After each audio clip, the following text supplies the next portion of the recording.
하나님 아버지의 말씀 읽고 나눕니다. 말씀은 이사야서 62장 1절부터 5절까지만 제가 읽고 나눕니다. 나머지 부분은 다음 주에 또 나누도록 하겠습니다. 이사야서 62장 1절부터 5절까지의 말씀입니다. 나는 시온의 의가 빛같이 예루살렘의 구원이 횃불같이 나타나도록 시온을 위하여 잠잠하지 아니하며 예루살렘을 위하여 쉬지 아니할 것인즉 이방 나라들이 내 공의를 뭇 왕이 다 내 영광을 볼 것이요 너는 여호와의 입으로 정하실 새 이름으로 일컬음이 될 것이며 너는 또 여호와의 손에 아름다운 관 내 하나님의 손에 왕관이 될 것이라. 다시는 너를 버림받은 자라 부르지 아니하며 다시는 네 땅을 황무지라 부르지 아니하고 오직 너를 헵시바라 하며 내 땅을 뷸라라 하리니 이는 여호와께서 너를 기뻐하실 것이며 네 땅이 결혼한 것처럼 될 것임이라. 마치 청년이 처녀와 결혼함 같이 내 아들들이 너를 취하겠고 신랑의 신부를 기뻐함 같이 내 하나님이 너를 기뻐하시리라. 아멘. 인간이 절대 권력을 갖고 있으면 자기 마음대로 하고 싶어 합니다. 그러다가 누군가가 그 절대 권력에 반항하거나 복종하지 아니하면 그 사람을 처벌하거나 심지어는 그 사람을 처형하는 그런 일들도 생깁니다. 이 절대 권력이라는 것은 어떻게 생각하면 자기 마음대로 휘두를 수 있는 권력이기 때문에 그렇습니다. 그런데 인간의 절대 권력과 비교되지 않을 정도로 크고 강하고 절절대 권력을 갖고 있는 하나님은 이상하게도 그렇게 하시지 않습니다. 참 묘한 하나님의 모습이 있습니다. 그것은 인간에게 하나님의 뜻을 강요하지 않는다는 것입니다. 밀어붙이면서 너 이거 안 들으면 안 돼 라고 말하시지 않습니다. 오히려 설득하려고 하십니다. 대화를 하시려고 합니다. 오히려 부드럽게 와서 그렇게 하지 말라고 말씀하는 것으로부터 출발합니다. 가장 단적인 예가 창세기의 가인의 이야기에서 나옵니다. 가인이 자기 동생을 죽이기 전에 하나님께서 경고해 주셨습니다. 너 죄가 짐승처럼 저 문턱에 엎드려져 너를 공격하려고 하니 너 조심해라.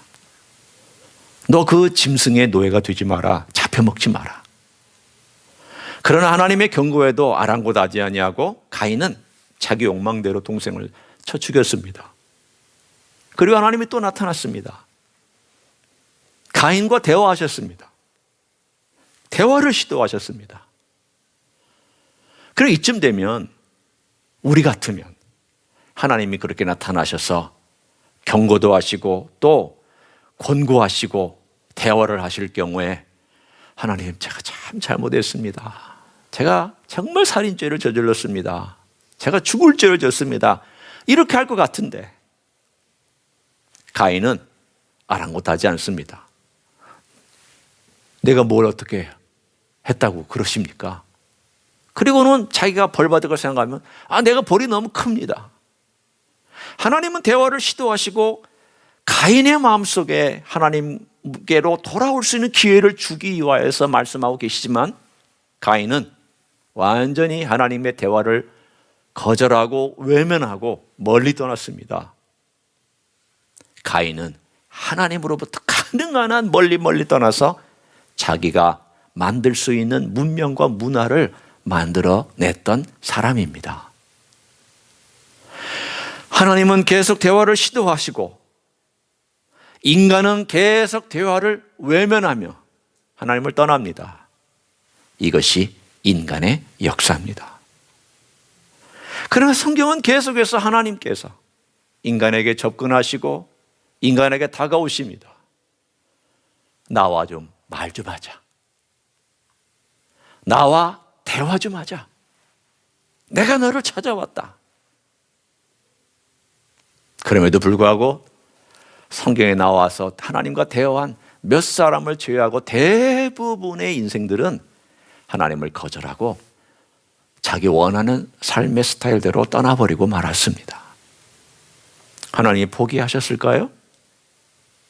인간들이 그렇게 하나님을 떠나자 하나님이 포기하셨을까요? 아닙니다. 하나님 포기하지 않았습니다. 하나님 포기하지 않은 단적인 예가 예수님께서 하나님이신 예수님께서 이 땅에 육신을 입고 오신 것입니다. 대화가 안 되니까, 외면하니까 우리들의 입장과 우리들의 눈높이와 우리들의 침세와 우리들의 처지까지 내려와서 우리들 곁에서 인간의 말로 얘기해 줬습니다. 3년 동안 대화해 주셨습니다. 인간이 알아듣는 것 같았습니다. 그러나 결국은 알아듣지 못했습니다. 그래서 주님께서 십자가에서 자기의 몸으로, 자기의 피로, 자기의 목숨으로 대화하셨습니다. 그때도 몰랐습니다. 예수님이 부활하시고 나셔야 그때서 인간들은 조금씩 깨닫기 시작했습니다. 하나님은 계속 일하셨습니다. 십자가 위에서도 일하셨고 부활 때도 일하셨고 그 이후에 지금까지도 2000년이 지난 지금도 하나님은 끊임없이 일하시는 하나님이십니다. 만약 하나님의 특징 하나를 고르라고 한다면 거룩하신 하나님이시지만 오늘의 본문의 주제와 통일된 일치된 주제는 끊임없이 일하시는 하나님입니다. 한번 1절을 보십시오. 뭐라고 나와 있는지. 나는, 주어가 나는으로 시작합니다. 시온의 의가 빛같이 예루살렘의 구원이 횃불같이 나타나도록 시온을 위하여 잠잠하지 아니하며, 첫째, 둘째, 예루살렘을 위하여 쉬지 아니할 것인즉. 단순히 만약에 주어 하나와 동사 하나를 고른다면 이 말씀입니다. 나는 쉬지 아니할 것인즉. 이 말씀은 하나님께서 그의 사랑하는 대상을 향하여 결단코 쉰 일이 없었던 것을 말씀하고 있습니다. 하나님이 어느 날 설득하고 말씀을 해도 말을 안 들으니 자기 원하는 대로 삶을 살아가는 이스라엘에게 말씀해도 안 들으니 하나님께서 몇 걸음 뒤로 물러나셨습니다. 그래, 너 원하는 대로 살아봐라. 너 원하는 대로 가봐라. 하나님이 침묵을 지키시는 것 같았습니다. 하나님이 침묵을 지킨다는 것이 하나님이 관심이 없어서 침묵을 지키는 게 아닙니다. 하나님께서 가만히 계신다는 것은, 잠잠히 계시다는 것은 하나님께서 눈을 돌려버렸기 때문이 아닙니다. 계속 보고 계시고 계속 관심을 갖고 있고 계속 사랑하는 대상이지만 대화하지 않으려고 하니까 뒤로 물러서서 계시는 것처럼 침묵하셨습니다. 그러다가 어느 날 그 마음속에서 그 침묵하는 것만큼 열정이 끌어올라 사랑을, 그의 관심을 어떻게든 내 사랑하는 대상에게 표현하고 싶은 마음이 여기까지 차올랐습니다. 그래서 하나님께서 그 말씀을 토해내신 이야기가 오늘 62장 1절입니다. 마치 말하고 싶었는데, 내가 사랑하는 사람을 향하여서 사랑을 고백하고 싶었는데 그 사랑하는 사람이 너무 바쁘게 자기 일을 막 하고 돌아다니다가 신경도 못 쓰고 있는데 어느 날 그 사람이 갑자기 눈이 뜨여서 나에게로 가까이 왔을 때 이제까지 쌓였던 사랑의 고백을 쏟아놓는 바로 그런 모습을 여러분이 상상하시면 62장 1절을 이해하실 수가 있습니다. 쉬지 아니하십니다. 올해의 우리 교회의 표현은 나는 쉬지 아니할 것인즉 바로 그것입니다. 이 말씀 이제 떼어내고 1년 동안 우리가 이걸 붙여놨으니까 우리 김영석 장로님이 또 글씨를 잘 이쁘게 써주시면 우리는 한 2주 후에 이걸 또 페인트 칠 다시 하고 여기다가 이 글자를 나는 쉬지 아니할 것인즉 이란 요 말씀을 붙일 것입니다. 이게 왜 그리 중요한가? 바로 하나님께서 그 사랑하는 사람을 향하여서 가지고 있는 아름다운 그림이 있기 때문입니다. 여러분이 부모입니다. 저는 아비입니다. 제가 제 아이들을 위해서 기도할 때 그 아이들이 가야 할 어떤 목표를 위해서 기도하는 그런 목표가 있습니다. 하나님, 제 딸아이는 이렇게 살게 해주십시오. 제 아들은 이렇게 살게 해주십시오 라고 기도하는 기도 제목이 있습니다. 아직까지 다 이루어지지 않았습니다. 이루어지는 과정 가운데 있습니다. 그러나 부모이기 때문에 그 자식이 좀 때로 속썩여도 그 계속 기도합니다. 부모가 내 마음대로 자기가 원하는 그림대로 가지 않을 때에도 계속 기도합니다. 그리고 소리까지 봅니다. 어떨 때는 참습니다. 어떨 때는 그 아이가 마음대로 말을 해도 그 아이에게 마음대로 자기가 원하는 대로 막 말하지 않습니다. 부모이기 때문에 손해보고, 부모이기 때문에 참고, 부모이기 때문에 또 기도하고, 부모이기 때문에 또 기다리고, 부모이기 때문에 또 사랑하고, 그리고 와서 엄마 아빠라고 부르면 그 말이 기뻐서, 그 한마디가 너무너무 기뻐서 또 기다립니다. 오늘 여기서 하나님께서 그 사랑하는 자기 자식을 위하여 쉬지 아니하고 그 사랑의 열정을 가지고 내가 일하고 왔다, 내가 침묵을 지킨 것 같았지만 그건 네가 나를 버려서 멀리 갔기 때문에 내가 너를 억지로 돌리지 않은 것이다. 네가 돌아왔을 때, 네가 배고팠을 때, 네가 가장 낮은 자리로 가서 나에게 부르짖을 그때, 내가 그때 기다렸다. 내가 그때까지 네가 나를 찾기까지 나는 너를 기다렸다. 그게 하나님의 1절이 사랑의 고백입니다. 그 하나님의 사랑의 고백에는 목적이 있고 그림이 있기 때문입니다. 아름다운 하나님의 사람으로 만들려진 목적. 우리는 그것을 단순하고 단적으로 이렇게 얘기를 합니다. 예수 그리스도를 닮아가기 위한 아름다운 그림을 하나님은 그리고 계시다. 우리 주님의 이름이 뭔지 아십니까? 여러 가지 이름이 있죠.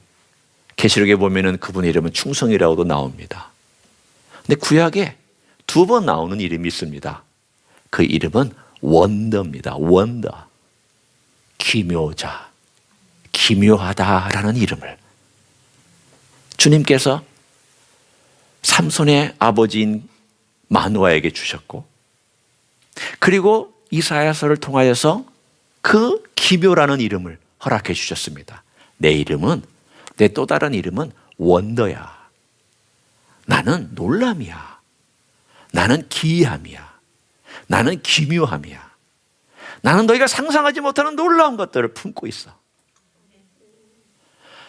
무슨 의미를 제가 전달하려고 하는 것일까요? 여러분이 예수님을 닮아가는 것과 제가 예수님을 닮아가는 것은 다 각기 다릅니다. 공통적이지만 또 다릅니다. 예수님은 여러분이 닮아가는 길을 따라가서 예수님을 닮아가는 그 길도 오케이.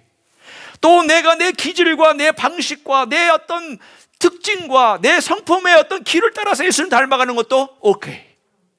예수님이 얼마나 원더풀한 분인지, 여러분이 예수님을 닮아가는 것, 제가 닮아가는 것, 어쩌면 길이 다 다르고 방식이 다 다르지만 궁극적으로 하나님 아버지가 원하는 한 가지 그림이 있습니다. 내 아들 예수 그리스도를 닮아가는 걸 나는 지극히 원하고 있답니다. 하나님께서 우리의 삶 속에서 그림을 그리십니다. 올 한 해 동안 여러분이 그림을 그릴 때 여러분 마음대로 그리지 말고 하나님께서 여러분에게 주신 그림대로 그려보십시오. 그 하나님께서 여러분에게 주신 그림이 어떤 걸까? 예수님을 닮은 건데 그 중에 오늘 본문의 4가지를 우리들에게 그림과 시적인 표현과 문학적인 표현으로 우리들에게 이사야서는 전해주고 있습니다. 제가 한번 이 4가지를 나누고 싶습니다. 앞으로 1월달과 2월달은 여러분이 하나님이 내게 원하시는 그림이 뭘까를 구체적으로 그려보는 시간을 가지시고 3월달과 4월달은 6절부터 12절에 나와 있는 말씀을 통해서 그러면 내가 어떻게 해야 되는가에 대한 내용들을 좀 더 구체적으로 생각해 보는 달들을 가졌으면 좋겠습니다. 그중에 오늘 1월과 2월에 우리가 집중할 말씀이 바로 오늘 여기 나와 있는 이 네 가지 그림입니다. 첫 번째 그림 보십시오. 2절입니다. 이방 나라들이 내 공의를 뭇 왕이 내 영광을 볼 것이요. 단순하게 얘기하면 하나님께서 우리의 삶 가운데서 우리의 의가 영광으로 드러나서 너의 삶이 영광스러운 삶이 되는 것을, 의로의 영광스러운 삶이 되는 것을 원하신다는 그런 뜻입니다. 그러면 여기에 왜 의와 영광이 연결되어 있으며 또 1절로 올라갑니다. 시온의 의가 빛, 의가 빛으로 연결되어 있으며 예루살렘의 구원 그리고 횃불, 구원과 횃불이 연결되어 있습니까? 자, 제가 그림을 한번 그려보면 도식이 이렇습니다. 의가 빛으로, 구원이 횃불로, 그리고 오늘 2절에 나와 있는 것처럼 공의가 영광으로. 그 공통분모가 뭐냐? 의와 구원과 공의는 같은 맥락에 있고 빛과 횃불과 영광이 같은 맥락에 있습니다. 같다는 뜻입니다. 이 세 가지가 위아래가 같다는 뜻입니다. 다른 말로 얘기하면 하나님의 의와 구원, 공의가 같은 것이고 하나님의 빛과 횃불과 영광이 같은 것입니다. 그런데 왜 구원과 의가 같은 단어일까요? 그럴 수밖에요. 여러분이 구원받은 것은 여러분이 잘나서 구원받은 게 아니기 때문입니다. 하나님의 의를 입혀주셔서 구원하신 겁니다. 하나님의 의로 여러분을 끄집어내 주신 겁니다. 여러분은 그냥 이 땅에서 그냥 너 이쁘니까 내가 구출해 줄게가 아니라 예수 그리스도의 의를 덮어주셔서 그 옷을 입히시고 너는 의롭다라고, 너는 내 것이라고, 그래서 이 세상에 속하지 아니한 것이라고 말씀해 주신 내용입니다. 성경에 보면 이 의는 하늘로부터 내려오는 옷과 같습니다. 여러분 나무와 선녀꾼 얘기 아시죠? 선녀가 왜 하늘로 못 올라갔습니까? 옷을 뺏겨서 그렇습니다. 나중에 옷을 어떻게 되죠? 찾아서 입고 훨훨 날아갑니다. 근데 여기에 참 성경적인 이야기가 숨어 있습니다. 옷이 선녀를 선녀답게 만들어준다는 것입니다. 제가 양복을 입고 있습니다. 양복을 입고 나서 제가 만약에 운동을 하러 가면은 사람들이 어떻게 말할까요? 참 되게 웃기다. 어울리지 않는다. 운동하려면 체육복을 입고 간편한 옷을 입고 운동하러 가야지 어떻게 양복을 입고 가느냐. 옷은 나의 행동을 어느 정도 결정합니다. 내 성품까지는 결정하지는 못합니다. 그러나 어느 정도 내 행동과 태도를 결정해 줍니다. 자, 보십시오. 예수님의 옷을 내가 입습니다. 그런데 이 옷은 내 행동과 태도만 결정하는 것이 아니라 내 내면을 결정해 줍니다. 그 옷은 내 영혼을 결정해 줍니다. 예수 그리스도를 옷 입으면 그 옷의 영향과 그분의 성품과 그분의 지혜와 그분의 지식과 그분의 사랑과 그분의 아름다움과 그분의 경유로움이 나를 내 속으로 스며들어오도록 그렇게 옷이 역사합니다. 하나님께서 예수 그리스도를 믿는 자에게 주신 보혈로 깨끗하게 된 의의 옷은 내 안에 들어와서 나를 변화시키고 나로 하여금 빛나게 만드는 존재로 만드는 옷입니다. 그런데 이 옷이 바깥으로 드러나서 사람들이 너 좋은 옷 입었구나라고 알 수 있게 해주시는 내용이 바로 첫 번째 내용입니다. 하나님은 우리에게 예수 그리스도의 옷을 계속 입혀서 우리의 삶이 그 의로움이 빛처럼 드러나는 삶을 살도록 그림을 그리고 있습니다. 너는 내 것이다. 너는 내 아들 예수 그리스도의 옷을 입고 있다. 너는 그 옷을 가지고 세상에 나가서 빛 가운데서 마음껏 그 빛을 발휘하도록 내가 너를 불렀다. 나는 그렇게 너를 창조했고 너를 그렇게 만들어 가기를 원한다. 여러분, 하나님이 나를 향한 그 그림이 이렇게 크다면 내가 그리는 그림에 비교되지 않습니다. 저는요, 그냥 예수 믿고 적당히 살았으면 좋겠어요. 아니요. 하나님은 그렇게 그리지 않아요. 저는 그냥 가까스로 구원받고 천국에만 들어가면 좋겠습니다. 아니요. 하나님은 여러분이 가까스로 천국에 들어가는 그 그림을 그리지 않습니다. 하나님의 그림은 다릅니다. 그 그림을 생각하시라는 겁니다. 하나님 아버지께서 나를 향하여 그리는 그림은 이런 그림이구나. 그 그림을 머릿속에 가지고 있어야 그 그림을 쫓아가죠.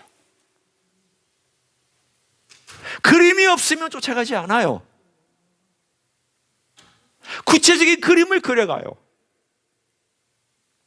그 그림 두 번째 오늘 소개합니다. 두 번째를 보십시오. 2절 마지막에 나와 있죠. 너는 여호와의 입으로 정하실 새 이름으로 일컬음이 될 것이며. 하나님께서 미래에 창조하실 새 세계에 그 놀라운 도시들이 있을 것이며 그 이름들이 있을 것이고 또 우리 각자에게 주시는 새로운 이름들이 있을 것입니다. 요한계시록에 보면은 그 이름들이 나옵니다. 여러분의 이름이 어떤 이름일지 저는 모릅니다. 저도 잘 모릅니다.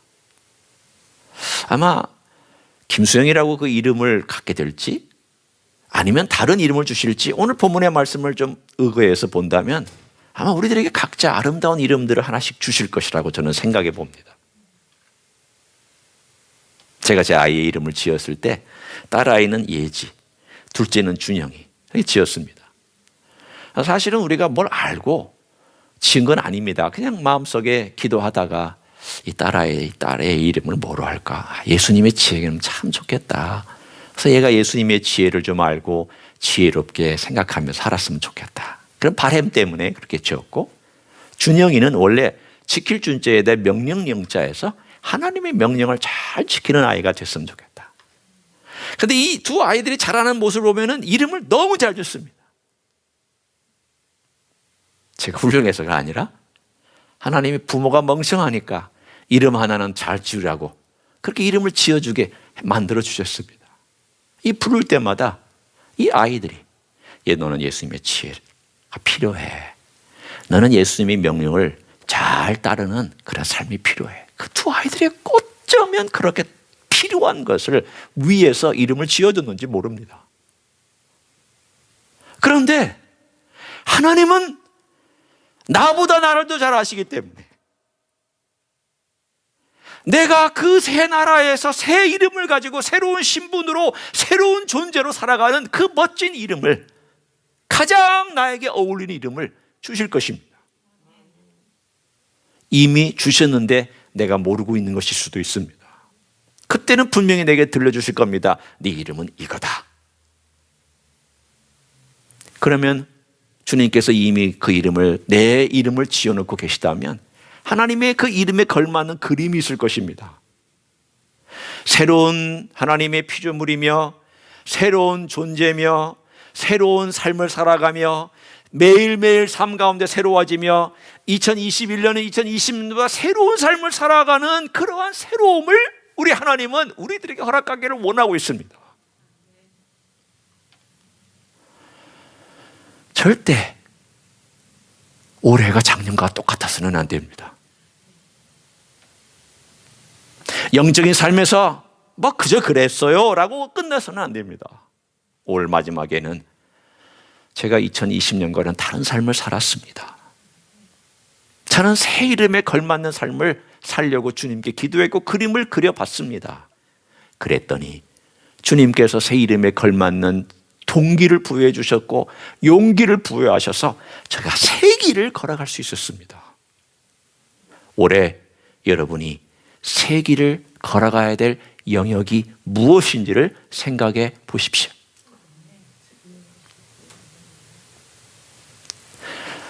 매년, 매일, 매주 여러분에게는 그 새 길이 열려질 것입니다. 세 번째입니다. 하나님의 그림이 이렇게 아름답게 나타나 있습니다. 너는 또 여호와의 손에 아름다운 관, 내 하나님의 손에 왕관이 될 것이라. 이 왕관은 누구가 쓸 왕관일까요? 하나님의 손에 들렸다고 그랬습니다. 손에 들려서 남에게 주려는 왕관일까요? 아니면 본인이 쓰시기를 위한 왕관일까요? 또 하나는 왜 손에 들고 계실까요? 우리 같으면 이렇게 표현하는 게 맞지 않습니까?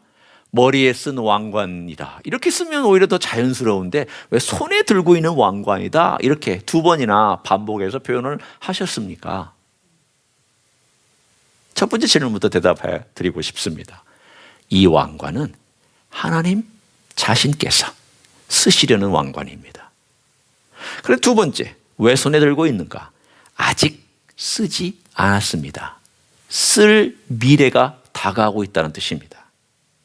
이걸 쓰는 순간 모든 것이 완성됩니다. 이걸 쓰는 순간 역사가 끝이 납니다. 그 쓰는 순간 모든 것이 클라이막스가 이루어집니다. 그 쓰는 그게 누구냐? 바로 여러분입니다. 저입니다. 여러분과 죄를 하나님께서 머리에 쓰시는 순간 하나님의 영광의 모든 것들이 완성되는 것을 의미하고 있습니다. 나는 너희들이 내 왕관이 되어서 내 영광을 드러내는 마지막 클라이막스를 기다리고 있다는 겁니다. 내 영광의 클라이막스는 너희들로 채우고 싶다는 겁니다. 여러분이 하찮은 존재가 아닙니다. 하나님이 그렇게 소중하게, 그렇게 귀하게 왕관에 반짝거리는 그 왕관, 하나님의 머리에 쓰실 그 왕관처럼 우리를 대우하시고 그 그림을 그리고 있습니다. 나는 너의 그림을 여기까지 그린다고. 나는 그 그림의 클라이막스는 너라고. 네가 내 머리에 쓰여지는 그것처럼 나는 너로 내 영광의 완성을 삼을 것이라고. 여러분, 하나님은 이미 영광스러운 분입니다. 천군 천사가 하나님께 영광을 돌리는 그 영광만 해도 차고 넘칩니다. 그런데 하나님께서 아직 부족하다라고 여기시는 말씀을 하신 겁니다. 왜요? 클라이막스를 남겨놓으신 거예요. 바로 구원받을 우리가 언젠가 하나님의 왕관이 되어 하나님의 머리에 씌워지는 것처럼, 그래서 모든 영광스러움의 클라이막스가 바로 이 왕관에서, 왕이 보좌에 앉아서 왕관을 쓸 때 모든 위엄과 영광과 존귀가 완성되는 것처럼 하나님은 우리를 왕관처럼 만드시고 지금 손에 들고 있습니다. 그 그림을 그려보십시오. 저는 이 그림을 제가 말씀을 준비하면서 그려보면서, 야, 이거 정말 내가 믿을 수 있을까? 이렇게까지 하나님이 나를 대우해 주실까? 하나님 백성을 이렇게까지 만들고 싶어 하실까? 그러니까 예수님 보냈잖아요. 그러니까 예수님이 십자가에서 보혈 흘리셨잖아요. 그러니까 예수님 부활하시고 우리를 데리러 오시겠다고 약속하셨잖아요. 하나님의 약속이 거짓이 아니잖아요. 이 멋진 그림을, 아버지의 영광의 그 머리에 쓸 관이 나야? 그게 나라고? 그게 하나님이 그리는 그림이 바로 나라고? 내가 뭔데? 내가 무슨 존재인데 하나님이 그렇게까지 나를 대우하신단 말이야. 하나님의 그림을 그려보세요. 네 번째 그림을 알려드립니다. 그것은 바로 5절, 4절과 5절에 있는 거죠. 다시는 너를 버림받은 자라 부르지 아니하며 다시는 내 땅을 황무지라 부르지 아니하고 오직 너를 헵시바라 하며 내 땅을 뷸라라 하리니 이는 여호와께서 너를 기뻐하실 것이며 내 땅이 결혼한 것처럼 될 것임이라. 앞으로 장차 회복될 여호와 메시아의 나라, 하나님 아버지의 나라에 대한 그림이지만, 그러나 그 그림 속에 우리가 들어있는 내용입니다. 바꿔 얘기하면 하나님께서 우리를 신부로 만드셔서 신랑이신 예수 그리스도와 함께 결혼시키는 그런 그림을 하나님은 그리고 있습니다. 헵시바란 내가 너를 기뻐한다는 뜻이고, 뷸라란 내가 너와 결혼했다는 뜻이에요.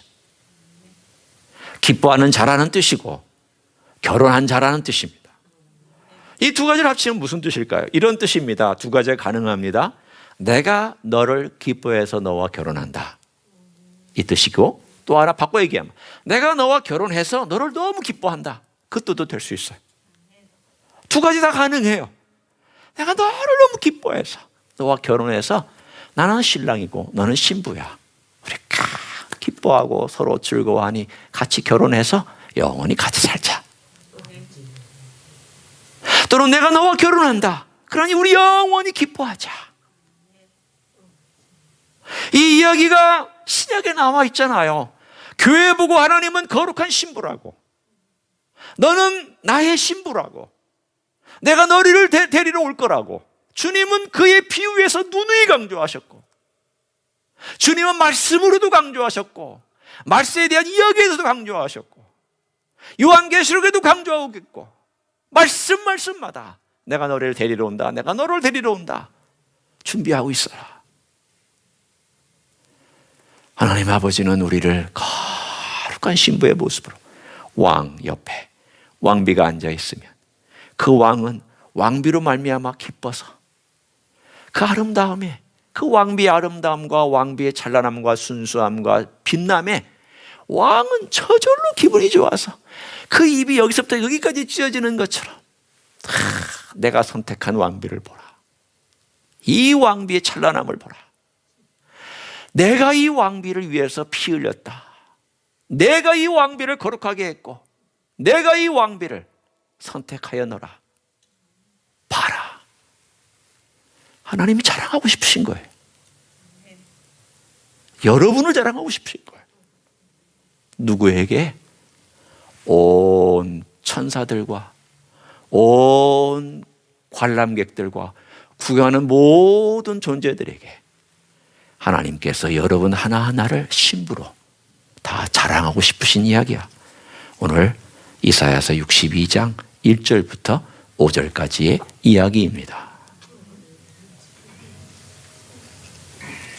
왜 이러실까요? 하나님의 눈에 무엇이 쓰여졌기 때문에 그래요. 나의 잘난 거 아무것도 없습니다. 저는 이런 자격 없습니다. 저는 이 위치에 올라갈 수 있는 능력도 없습니다. 행실도 안 됩니다. 자세도 안 됩니다.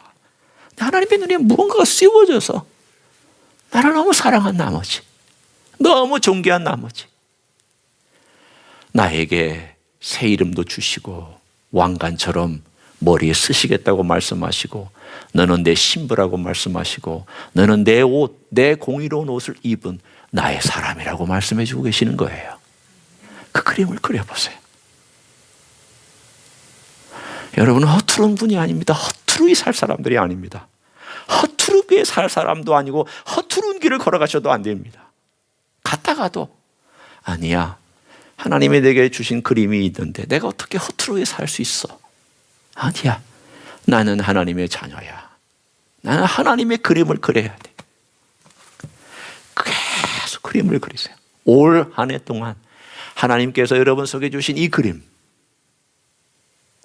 구체적으로 그려가고, 구체적으로 생각하고, 구체적으로 마음속에 떠오르게 하고, 그래서 성령께서 그 그림들을 이루어 가시도록 자리를 내드리고, 그래서 주님께서 마음껏 나라는 사람을 통하여 주님의 놀라운 일이 이루어지고 아버지의 기쁨이 이루어지는 그러한 하나가 되기를 여러분이 기도할 때 올 한 해 동안 그 기도 가운데 이루어질 분량을 분명히 이루어 주실 줄로 믿습니다. 그 길을 걸어가십시오. 그 길을 걸어가기를 축원합니다. 기도하시겠습니다.